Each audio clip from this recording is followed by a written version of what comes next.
40 years is how long one word, undruggable, has been holding a verdict in place over pancreatic cancer. A whole field of oncology was built around the assumption that it described. But yesterday, the New England Journal of Medicine published a paper that's pulled the floor out from under that word. And on the same news cycle, a school district in Washington state told a magazine reporter how it built its own teacher feedback platform with a coding agent and a couple of staff.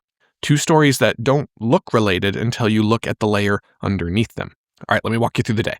A team at Dana-Farber Cancer Institute, led by Brian Wolpin, reported a clinical trial of a new kind of drug that hits a family of mutant KRAS proteins, KRAS.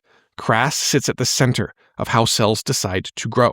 Roughly 95% of pancreatic tumors are driven by KRAS mutations, and the surface of the KRAS protein has spent 40 years refusing every drug medical chemists have tried to fit to it.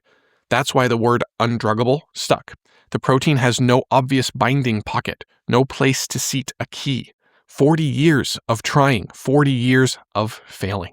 And because pancreatic cancer is 95% KRAS-driven, the entire targeted therapy revolution that transformed lung cancer, breast cancer, and a dozen others, pancreatic cancer was structurally locked out of all of it. The chemotherapy regimens an oncologist could offer a patient yesterday were not meaningfully different from the ones offered 15 years ago. The trial that Wolpin's team reported was small. Patients whose tumors had progressed past everything else available. The drug they tested blocks not just one variant of KRAS, the way that the first generation of KRAS inhibitors did, addressing maybe 1 to 2% of pancreatic cases, but instead a whole family of variants at once. The patient showed a measurable tumor response. They lived longer than the historical comparison. I want to be really careful here, though, because this is the place where coverage can often overpromise. What the paper describes is capability demonstrated. Phase 3 trials, regulatory review, manufacturing, clinical integration, all of those still have to happen before the average pancreatic cancer patient walks out with this prescription. Months, 2 years still. But what changed is something structurally bigger than even this drug. The reason undruggable held for 40 years was that the tools to find a binding pocket on a flat, slippery protein surface didn't exist. Cryo-electron microscopy at near atomic resolution, AI-assisted molecular design, fragment-based discovery, mass spectrometry proteomics. Those 4 instruments matured in parallel over the last decade. Together, they brought the surface of KRAS into computational reach. The word undruggable, it turns out, was an inventory of tools taken at a specific moment in time. The tools changed. The verdict followed. So if you or someone you love gets diagnosed in the near future with pancreatic cancer, the trajectory just bent. Deployment is still ahead, but the trajectory bent. This sits on the same instrument layer underneath the Mayo Clinic pancreatic cancer detector that this podcast covered back on April 30th. The AI model that found cancer signals in normal-looking CT scans up to 3 years before diagnosis. Different research group, different output, same toolbox, compounding underneath. There's a deeper look at this in today's Century Report if you want more details. All right, switching away to a different track completely. A school district in Washington state called Peninsula told Education Week yesterday that it expects to save about $220,000 a year by building its own edtech with AI coding agents. The most novel of the things that they built is called LessonLens. A teacher records videos of her lesson, the AI watches it, it comes back with structured, specific feedback. A biology teacher gets the observation that her directions on a complex DNA task were precise, but that her students need more time before she stepped in with the answer. If you have kids in a public school district, somewhere in the budget for that district, there is a line item for software. You're talking attendance systems, HR systems, electronic signature subscriptions, teacher evaluation tools. For decades, all of that came from vendors, SaaS products. The district was a customer. The teacher adapted their practice to whatever the software did. Peninsula built theirs. This is so cool. 2 members of their tech team have computer science degrees. They worked with Claude Code, the same coding agent that Anthropic engineers now use for 60% of their own work, and many other customers are using. And many other companies are using for most, if not all, of their code. The CIO, Chris Hagel, said problems that used to require buying commercial software or paying an outside developer quote, now cost us an hour of having a coding agent write something out and test it. Close the quote there. The biology teacher whose DNA lesson came back with structured feedback is now receiving the kind of coaching that used to require an instructional coach with a clipboard sitting in the back of a room. Districts that could never afford an instructional coaching budget are now able to simply build one. Hagel and his colleague, James Cantonwine, were also clear about the risks, though. AI-generated code can introduce security vulnerabilities, as we all know, especially in systems handling student data, IEPs, health records. The reason that Peninsula can move at this speed is that the people on staff have the technical training to read what the agents write and catch what they might miss. That operational layer is what makes the rest of it work. For now, that's going to change, of course, over time as these agents get even better. The structural read here, though, is that the boundary between EdTech buyer and EdTech builder is dissolving. For decades, school districts were customers of vendors whose products were built mostly by people who, as one University of Massachusetts Amherst professor put it, went through K-12 once and assumed that experience qualified them to design tools for it. The result was a market where teachers adapted to software.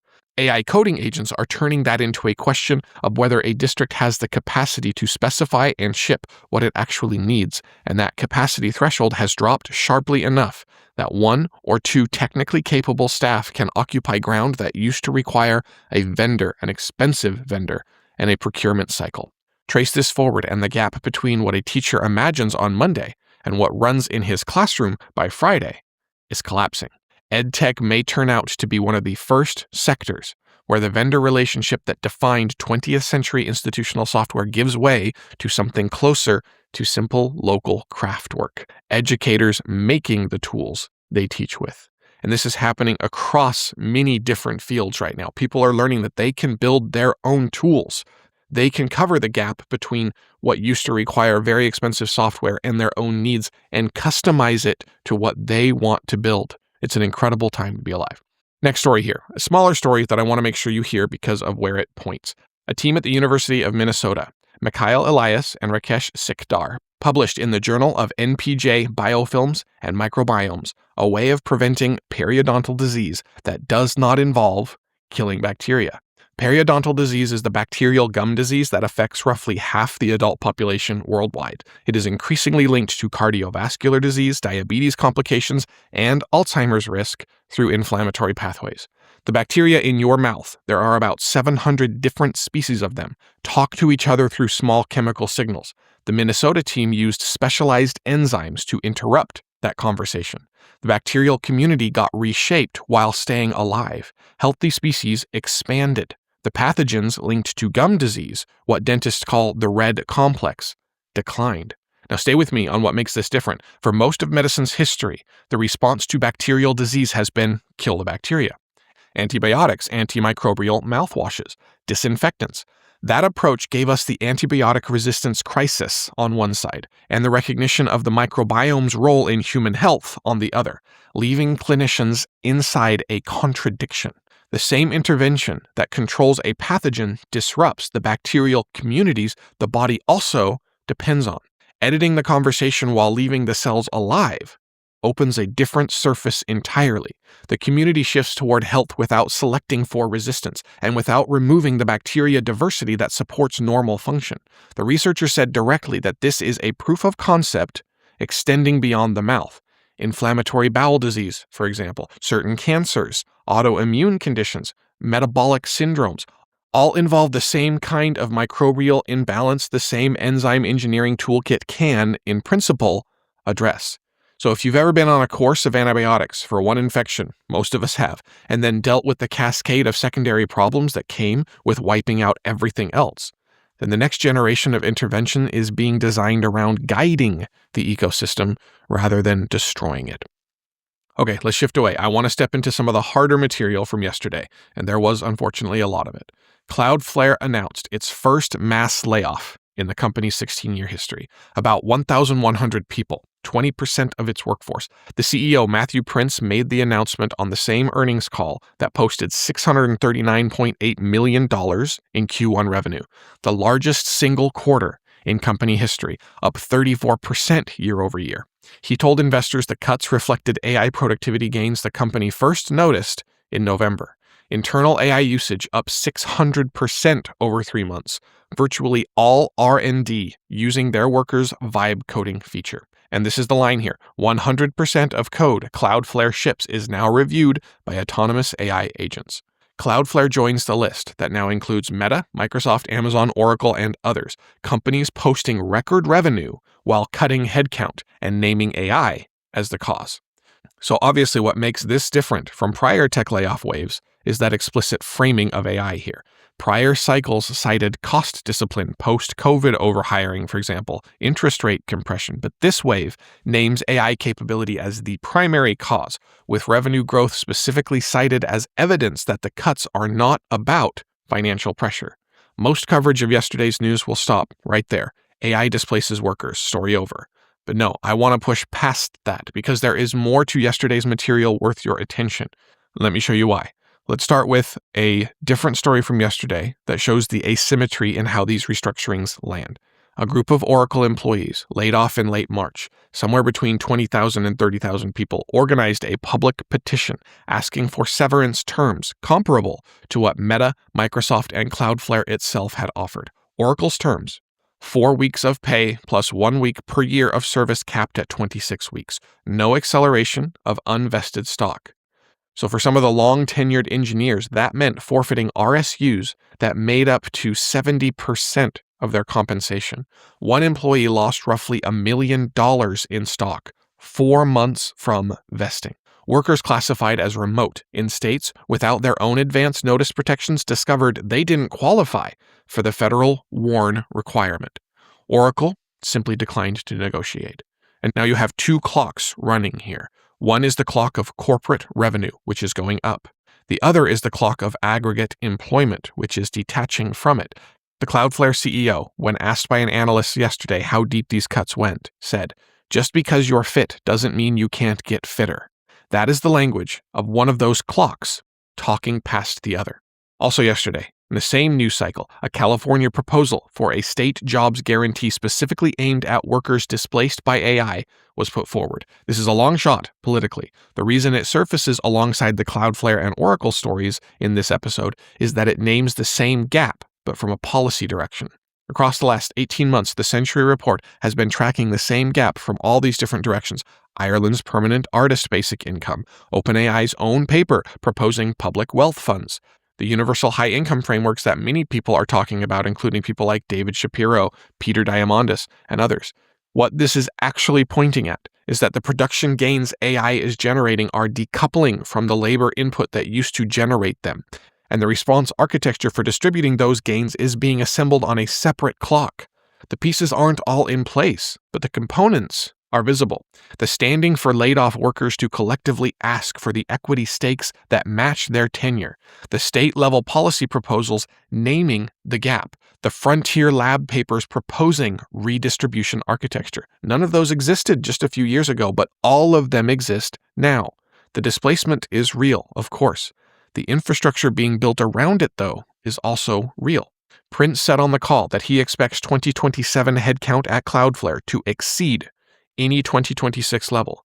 Companies will rebuild around a smaller core of AI-augmented workers. The standing to negotiate how the gains get shared becomes a structural design problem at societal scale, and that work is underway.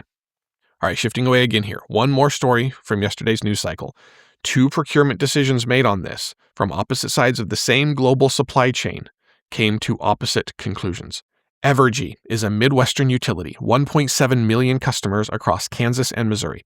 Yesterday, on its earnings call, the company raised its retail sales growth forecast to 7 to 8% annually through 2030, up from 6%, driven almost entirely by data center demand. The company filed updated resource plans with the Missouri Public Service Commission.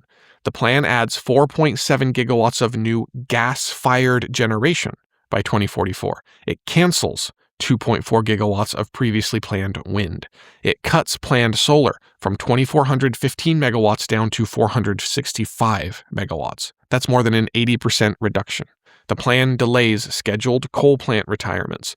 Capital investment grows by $21.6 billion. Rate base expands at 12% annually to serve 40 years of compute demand Evergy is locking in 40 years of natural gas. Now hold that story against other stories that we've covered recently here on the Century Report. TSMC, the chipmaker that fabricates the most advanced AI chips on Earth, disclosed last week a 30-year power purchase agreement for the full output of a gigawatt-scale offshore wind project off Taiwan. Wind, not gas. TSMC's framing was that wind was the cheaper and more reliable anchor for its compute supply chain. And in the same news cycle as Evergy's announcement, the CEO of Eversource, a utility serving New England, told analysts that Eversource is resisting data centers altogether. So that's 3 different utilities, 3 procurement positions, the same global compute demand. The cost curves they're each looking at produce 3 different 40-year answers. So the natural read is that Evergy is making a forecast. The forecast is that the cost curve inversion that pushed TSMC the other way stops before the depreciation schedule on a new gas plant runs out. That's the bet. The forecast underwriting Missouri's 4.7 gigawatts of new gas through 2044 is a forecast that wind, solar, and storage stop bending below gas on a levelized basis at some point before 2024. There's a second problem, though, underneath that bet. AI compute loads are exhibiting fast, oscillating, sometimes disconnecting behavior, the kind that prompted the rare NERC Level 3 alert that this podcast covered on May 6th, mandating new disclosure rules for those loads by August. Compute efficiency gains, sovereign open-weight model alternatives, and inference at the edge architectures are compressing the per-query power footprint faster than long-duration contracts can be unwound. The fossil plants being committed today carry depreciation timelines longer than the AI infrastructure cycle they are being built to serve. So if you have an electricity bill in Evergy territory, the rate base growing at 12% annually is the part of this story that's going to show up on it. Whether that 40-year fossil bet pays off determines whether that growth produces durable infrastructure or simply stranded assets. And of course, a big part of that bet is likely due to the federal fights against all types of renewable energies. But again, as we've also covered on the Century Report, those have consistently lost in court. So we're going to have to see how this bet plays out. All right, here's how things land for today. A 40-year verdict on pancreatic cancer falling on the same instrument layer that made the Mayo cancer detector possible 9 days ago. A school district building its own teacher feedback platform and much more in the time a vendor cycle used to take, and for a fraction of the cost. A periodontal therapy that guides the bacteria instead of killing it, designed to extend to the same kinds of microbial imbalances that drive inflammatory bowel disease and autoimmune conditions and metabolic syndromes. A company laying off 1,100 people on the same call that announced record revenue. A utility committing 4 decades of natural gas to serve compute demand no operator has yet stabilized. The thread connecting all of these is the gap between 2 clocks. One clock is capability. Capability is moving fast. The instrument layer underneath cancer biology, microbiome chemistry, and AI-assisted drug design is compounding. The vibe coding capability that lets a school district ship its own software in an afternoon is compounding. The autonomous coding agents that reviewed 100% of the code Cloudflare deployed last quarter are compounding. The cost curves for wind and solar and storage that pushed TSMC to lock in offshore wind for 30 years are compounding. The other clock is distribution. How the value those capabilities produce gets shared, whether the patient with pancreatic cancer can actually get the drug, whether the laid-off Oracle engineers keeps the equity that she earned, whether the school district has the staff to specify and review what it ships, whether the utility customer pays for 40 years of stranded gas or 40 years of cheap renewables. The capability clock is what most of yesterday's headlines are about. The distribution clock is what's actually being built right now, and the response infrastructure forming on a separate timeline. The California Jobs Guarantee Proposal, the state-level severance frameworks the Oracle workers were trying to get to, Mayo's pancreatic cancer detector moving toward FDA review, the peer-reviewed NPJ paper turning quorum-sensing into a deployable therapeutic surface, the 2 computer science-trained staff at Peninsula School District who can actually read what Claude Code wrote. If you take one thing from today, take this. The era we're entering is arriving in 2 pieces, capability and distribution, and the distribution work is where ordinary people get standing they did not have before. District staff, laid-off engineers, electricity customers, oncology patients, the standing is being built. in severance petitions, in policy proposals, in the institutional muscle a school district develops when it discovers it can build its own tools, in the trial records that turn lawsuit allegations into recoverable evidence, in the next round of regulatory cases that get to start from those artifacts rather than from intuition. A 40-year verdict on pancreatic cancer fell because the instrument layer underneath it had been compounding decade by decade and finally catalyzed with AI, so that the verdict no longer describes the molecule. The same compounding is happening underneath every other story in today's news. So what's being built then is the substrate that makes the next 40-year verdict catchable very soon. Everybody take care of yourselves. We'll see you tomorrow.